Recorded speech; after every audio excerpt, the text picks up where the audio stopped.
Greetings, Guardians. Zeus here. Today, we're talking about something that affects every single account in Dominion, from the moment you start playing all the way into the endgame. Resources. Gold, emeralds, coins, trophies, certificates. Hero Wars throws currencies at you from almost every game mode. But earning them is only half the battle. The real difference comes from knowing where to spend them. Because one bad purchase might not look important today, but repeat those mistakes for a few months and you can seriously slow down your account.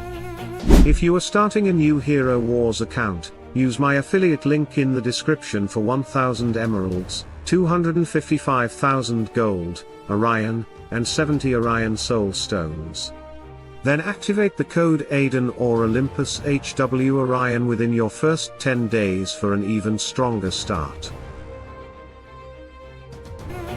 So today, we're going through the major currencies in Hero Wars, where they come from, what you can buy with them, and most importantly, where I believe your resources should actually go. Let's get into it. We'll start with the currency everybody knows. Gold. Gold is one of those resources that looks abundant when you're starting out. Until suddenly isn't. Hero skills need gold. Ascension needs gold. Titan artifacts consume enormous amounts of it. And as your account develops, the numbers just keep getting bigger. Over the lifetime of an account, you'll spend billions. So where do you get it? Early in the game, the tower should become part of your daily routine. Clear it every day. It's one of your most consistent early sources of gold, and skipping it means leaving progression behind. Later, once your titans begin reaching absolute star, another option opens. Extra Titan Soul Stones can be converted into Titan Soul Coins, and those coins can become a very useful source of gold. Then we have Demon Dolls. During the event, you receive 1 Demon Doll for every 35 energy spent, and those dolls can contain substantial amounts of gold. If you're already planning to spend energy during that event, this is an excellent opportunity to strengthen your gold reserves at the same time. The rule with gold is simple. Use it for progression. Hero skills. Ascension. Titan development. Don't burn it just because you have it. Because eventually, you won't. Now let's move to the currency where mistakes become much more expensive. Emeralds. Emeralds can accelerate almost everything in Hero Wars, which is exactly what makes them so dangerous. There's always something tempting you to spend them. And unfortunately, building large amounts of emeralds isn't as easy as it once was. We used to have the Titan and Hero Tournament of Power, where first place could earn roughly 50,000 emeralds in each event. Win both, and you were looking at around 100,000 emeralds in a month. That source is gone. Mysterious Island remains an important source, with emerald rewards appearing inside towers that require explorers' moves, although those rewards have also been reduced.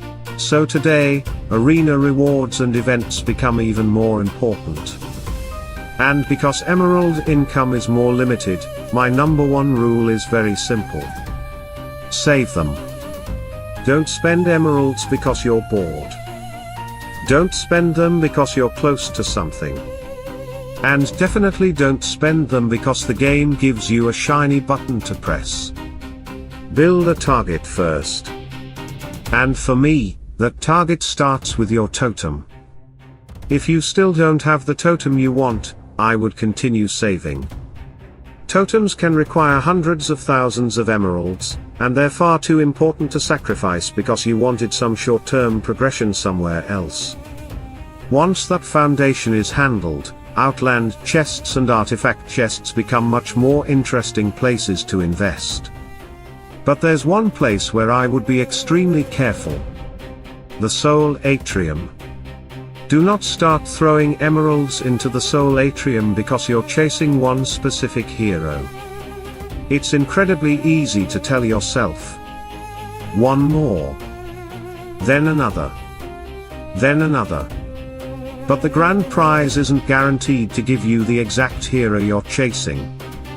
You can burn through a huge number of emeralds and still leave without what you wanted. For me, that's a trap. Now, while we're talking about progression, let's go back to the tower. Because gold isn't the only thing you're earning there. You're also collecting tower coins. And even once you reach level 130 and begin raiding the tower instantly, those coins continue coming. Inside the tower shop, you'll find soul stones for Kai, Orion, Dante, and Lilith. Depending on your roster, Dante and Orion can be particularly interesting options. You'll also find equipment across multiple tiers. And this is where I want you to build a habit that applies to almost every shop we're discussing today. Don't buy something because it's available. Buy it because you need it. If that item advances the hero you're currently developing, great. If it doesn't, leave it there. Next, Arena Coins. Arena is one of the most important daily PvP activities in the game, and collecting your daily reward is incredibly easy. You only need to complete one battle. That's it. One fight keeps those daily rewards coming, while climbing higher improves the emeralds, arena coins, and gold you can receive. So your arena ranking isn't simply about showing everyone where you stand. It contributes directly to your account economy. The arena shop contains soul stones for Judge, Dark Star, Chappa, and Maya, alongside equipment. Judge or Maya may be useful depending on what you're building, but again, don't start collecting heroes simply because their soul stones are sitting in a shop. Have a plan. Grand Arena follows a similar principle. Fight, climb the rankings, and earn Grand Arena coins based on your position. Its shop contains Leanne, Marcus, Ishmael, and Rufus soul stones, together with equipment. Same rule. Your roster decides what has value, not the shop. Now let's talk about soul coins. And this is where things get interesting, because remember the soul atrium I just told you not to waste emeralds chasing. One of its possible grand prizes is 50,000 soul coins. You also begin generating soul coins whenever heroes at Absolute Star receive additional soul stones. And the biggest target inside the soul shop is Jet. Jet's soul stones are worth slowly accumulating whenever you have the opportunity. You can also find huge EXP potions there, although quantities are limited. Eventually, developed accounts can reach the opposite problem from emeralds. Too many soul coins and not enough meaningful places to spend them. So if you're sitting on a mountain of them, don't treat them like some sacred resource that can never be touched. Use them where they help. Next are friendship chips. These might be one of the easiest currencies in the entire game to generate because you're essentially rewarded for cooperating with your guild.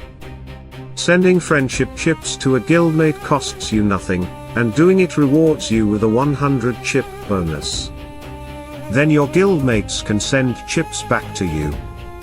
If all 29 do it, that's another 30 from every single member.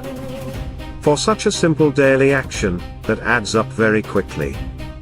Inside the friendship shop, you'll find soul stones for Faceless and Cornelius, alongside useful equipment. If either hero is part of your development plan, this gives you a consistent path toward them. Then we have Outland coins. You earn these from Outland bosses, daily Outland chests, and various events. And there's one reward here I pay particular attention to. The large skin stone chest. The shop also contains soul stones for Luther, Qingmao, Yorgan, and Elmir, plus equipment. But skin stones are one of those resources you're going to need in enormous quantities over the lifetime of your account. So for me, those large skin stone chests deserve serious priority. Now we enter Guild War. Bronze, silver, and gold trophies. The stronger your guild performs and the higher your league, the more rewards you can earn. And the Guild War shop gives you several different ways to spend those trophies. First, unique skins. Be careful here. Some skins can genuinely improve an important hero or team. Others are simply something nice to own. Don't become a collector at the expense of your progression. Buy skins because they improve something you're actually using. The valuables section includes soul stones for Arachne, Dew, Yasmin, and Jiri, along with Titan potions and rare enchantment runes.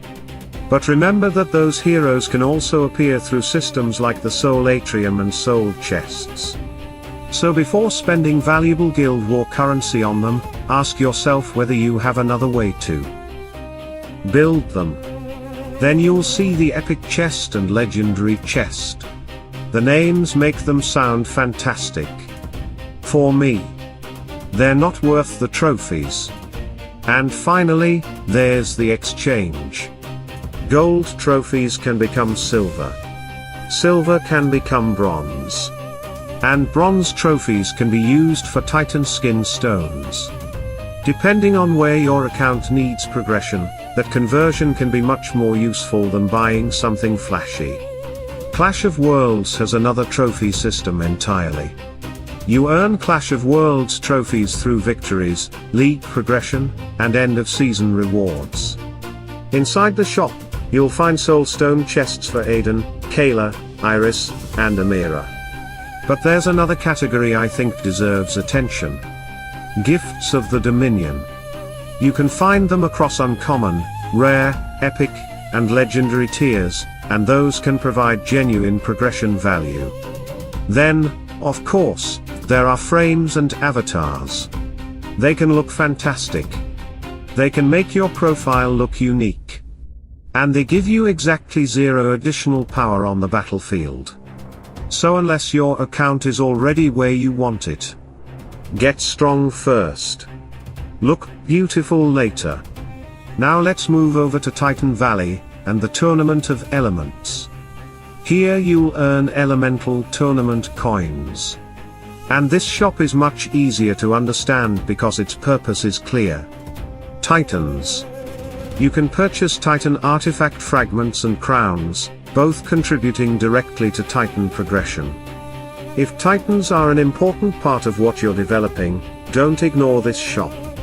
Then we have elemental tournament certificates, earned through your ranking in that same tournament of elements. And this is one of the stronger currencies in the game. The shop gives you access to soul stones for Nebula, Kark, Anvari, and Sebastian. But it doesn't stop there. You can also find large skin stone chests, artifact coins, chaos cores, and other progression resources. There's real value here. So don't throw certificates into random purchases simply because you have enough. Know what your account needs next. And really, Guardians, that's the lesson behind every currency we've covered today. There is no resource in Hero Wars that exists in isolation. Gold feeds one system. Emeralds accelerate another. Shop coins give you targeted progression. Trophies unlock resources that may be difficult to obtain elsewhere. The mistake isn't spending. The mistake is spending without knowing what comes next. So if there's one thing I want you to take away from this guide, it's this: give every resource a job before you spend it. Protect your emeralds. Build toward your totem. Use your shops to support heroes you're actually developing. Prioritize progression over cosmetics when your account still needs power. And don't let a shiny chest convince you that expensive automatically means valuable. Now I want to hear from you, Guardians. Which currency is the hardest for you to manage? And more importantly, what's one purchase you made that you would never make again? Share it in the comments. Your experience might save another guardian from making the same mistake. If this guide helped you, leave a like, subscribe, and turn on notifications so you don't miss what's coming next. Spend with a plan, Guardians. Because the strongest accounts aren't always the ones that earn the most resources. They're the ones that waste the least. Stay tuned, stay sharp, and as always, salute and friendship.